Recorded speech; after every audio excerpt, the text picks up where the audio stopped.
Okay, hello everybody. I'm going to be giving you guys a bit of a rundown on my semester project.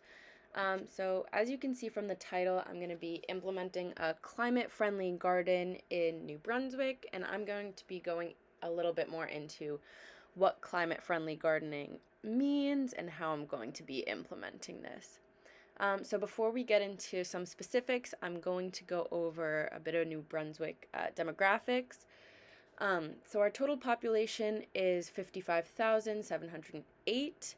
Out of these, 27,000 are women, 12,000 are youths under 18, and then 3,000 are elderly over 65. And I wanted to include these specifics just because these are the groups that are um, more affected by climate change than any other group. But I do want to note that all 55,000 citizens of New Brunswick are going to be affected by climate change, both physically and mentally. So, a study done at Humboldt University found 45% of students in their survey felt that climate change negatively impacted their day to day lives, and only 5% of these students did not experience climate related anxiety. So, obviously, climate change has a huge effect on all of the citizens of New Brunswick, as well as specifically the students of this school. And yeah, so the garden will not only create a safe space where climate change is the main topic of conversation, but it'll also be based around climate friendly gardening practices. And these practices are going to include using rainwater, planting native plants for pollinators and other local animals, using a compost, using all handheld tools, so no electricity, and avoiding any chemicals within our climate friendly gardening. So, I'm going to be implementing this climate friendly garden kind of through the new elementary school that's being built on the corner of Jersey Ave and Comstock Street. So when I was looking for a plot, I was looking for a space I could implement this within the New Brunswick community. And the original plot I found was actually the plot being used to build this school. But when I crossed the street, there was actually another smaller abandoned plot. And it used to be a residential area, but a couple of years ago, the housing got demolished and the plot was turned over to the public. And so this is the spot that I am hoping to use for this garden. So, going into some of the purposes and benefits of this garden, so I don't know if you could tell by the pictures, or if you know just by walking around, but New Brunswick is very urban and is also riddled with a lot of these abandoned plots like these, and especially in this area. So I think that the school's construction is a great step in the right direction, um, but it is very it's not super green, and I think that these urban streets will could really use some green space. So I believe that the placement of this garden will not only make it look nicer, the community and area, but it'll bring along a lot of economic, psychological, as well as health benefits for the community and not just the school children. Um, Through it being a climate conscious garden, it'll also host open discussions for the teachers and the students within the garden. And I'm kind of hoping that these climate conscious ideologies and discussions will seep into aspects of our community's lives, and they'll kind of bring these ideologies and discussions back into their homes. So another benefit of this would be the ease of anxiety and depression. So as we could see, there was a high amount of climate-related anxiety faced by students and as well as the rest of the New Brunswick residents. So we know that being in the garden really reduces anxieties as well as depression.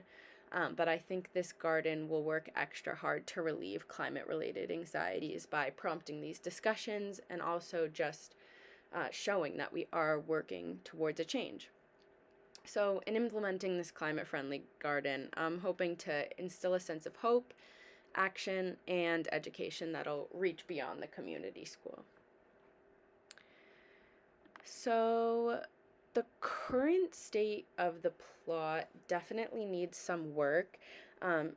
It was abandoned, and no one has been caring for it, so it definitely needs some mowing. The soil looks really dry. It definitely needs to be tested, so that all needs to get done. But while it has some work that needs to be done, I think its location next to the school just makes it really the ideal plot for this project. So getting into the plan, I'm going to be talking about some Olmsted principles that I'm including in my design plan. I've included some profuse planting of native plants. There's several gathering spaces. There's going to be a separation of activities. And there's going to be some useful art structures, if you could call it. But I really want to include climate change and climate conscious gardening plaques all throughout the garden and have kind of like a really big blurb and a really big plaque in the center of all of the walking paths in the garden. So getting into the actual action plan of the garden and how it's going to be run, I would like the garden to be run through the elementary school staff and in connection with the Rutgers Master's Gardener program. So the responsibilities would be split between the two, kind of based on knowledge skills. And the splitting of the responsibilities will ease the burden on both of the parties. But students and teachers will carry out the climate change conversations. They will be taking care of the compost as well as rainwater collection and grounds. The students and the Master Gardener program will be working together and maintaining plant growth and taking care of all the plants in the garden.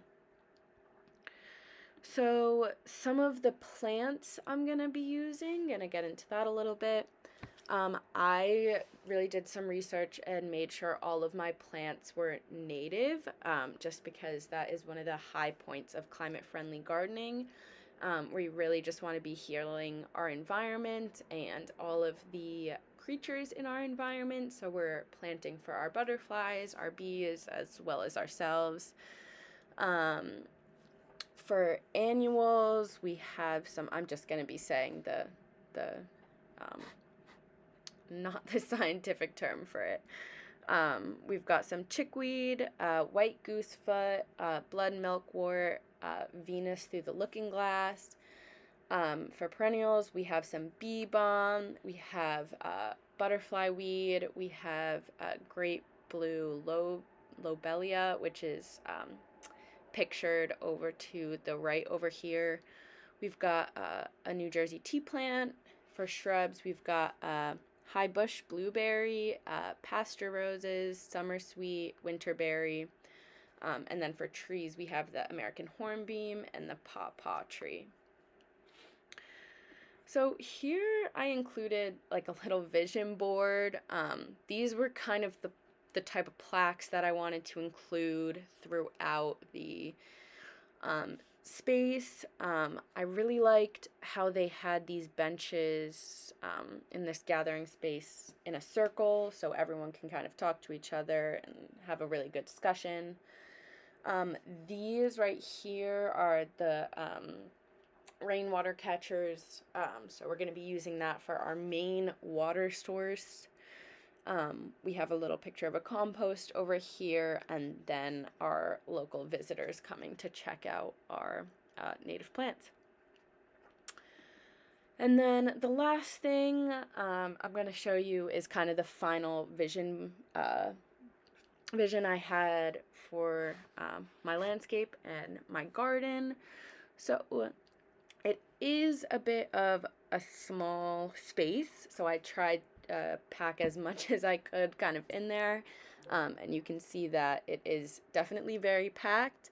But it does allow for some flow. There are several gathering spaces on either corner, and I kind of wanted those to be covered by like a wooden structure, not covered for like rain or coverage or anything, just a little decoration. At the right top corner, we have our rainwater catcher. We have our large plaque in the center of the walkways.